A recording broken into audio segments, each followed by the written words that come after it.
Question बताइए जी। Sir group में एक क्वेश्चन है 13 को।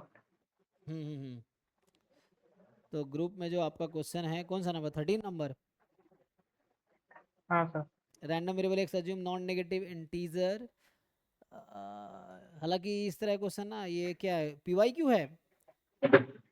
नो सर, वो आईएसएस का एक जो है ये हाँ आईएसएस का ना, ये एमसीक्यू। प्रोबेबिलिटी जनरेटिंग फंक्शन का क्वेश्चन है। Probability generating function JAM GATE में नहीं आता है, लेकिन देख लो फिर भी।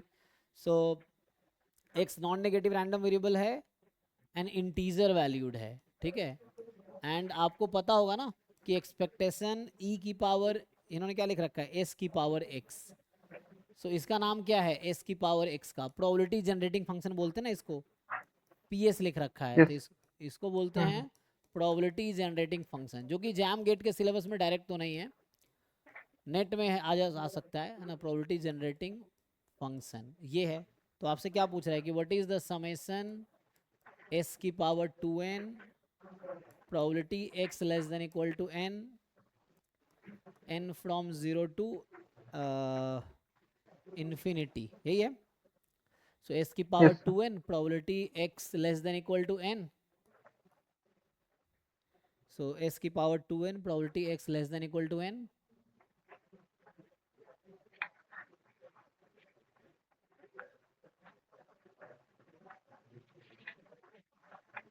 तो एक काम करो, कोई एग्जांपल लेके जस्टिफाई कर लेते हैं।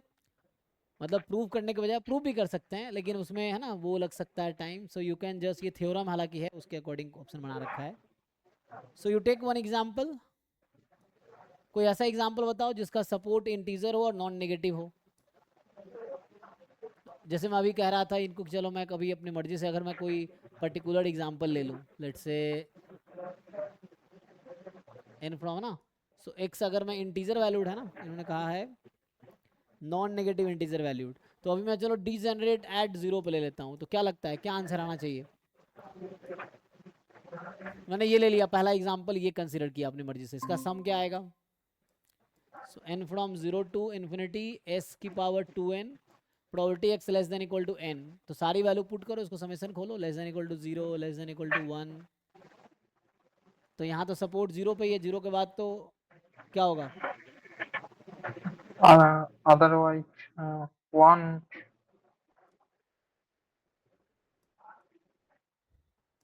इसको खोलो जरा, क्या आता है। X less than equal to n है ना, इसको ओपन कीजिए। अच्छा इसको ना ओपन करो, इसको एक काम करो, ओपन करो। तो ओपन करोगे तो क्या आएगा, यहाँ से,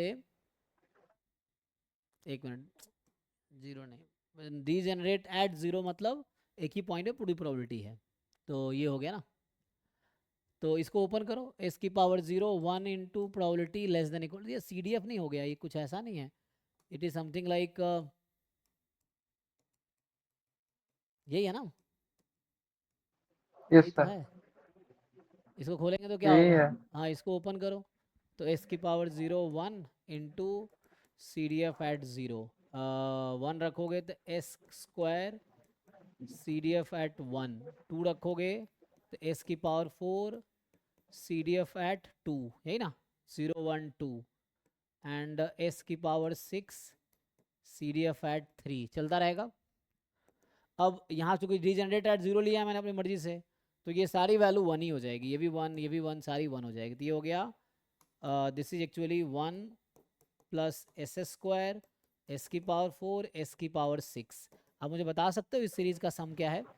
yes sir, 1/1 minus S square. 1/1 minus S square.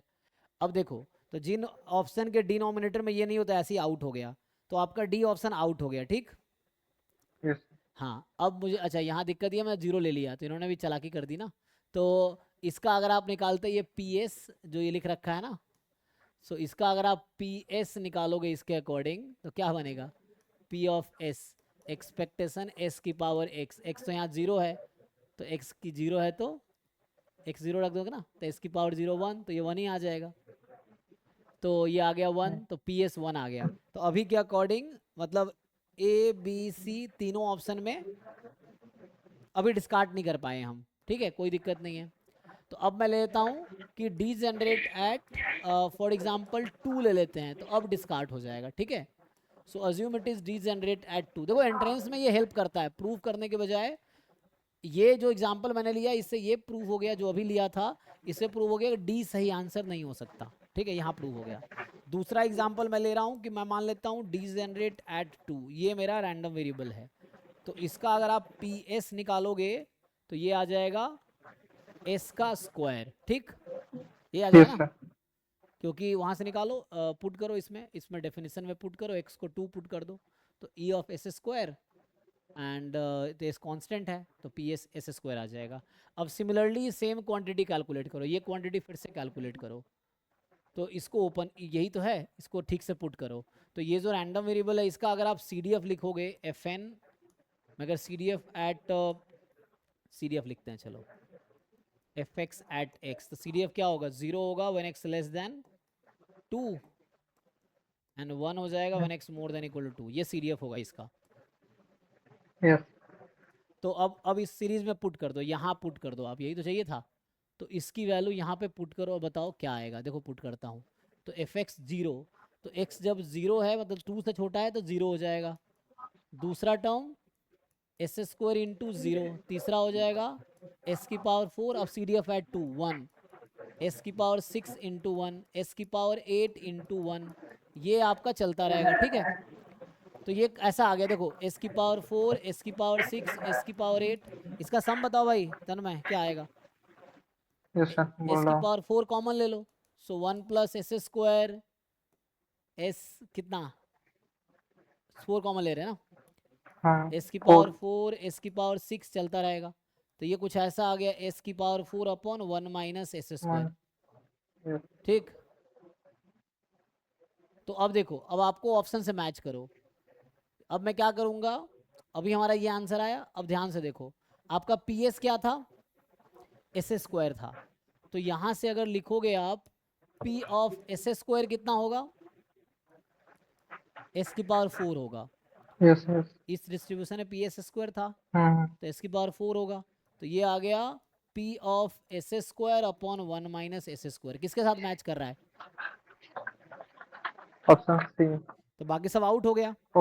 Okay sir, कर ए देते हैं। आउट हो गया, बी आउट हो गया, सी सही हो गया, डी आउट हो गया।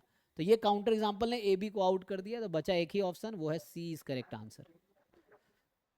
सर 14 वाला एक हिंट दे दो मुझे, मैं कर लूँगा। अच्छा 14 में जो है कैसा?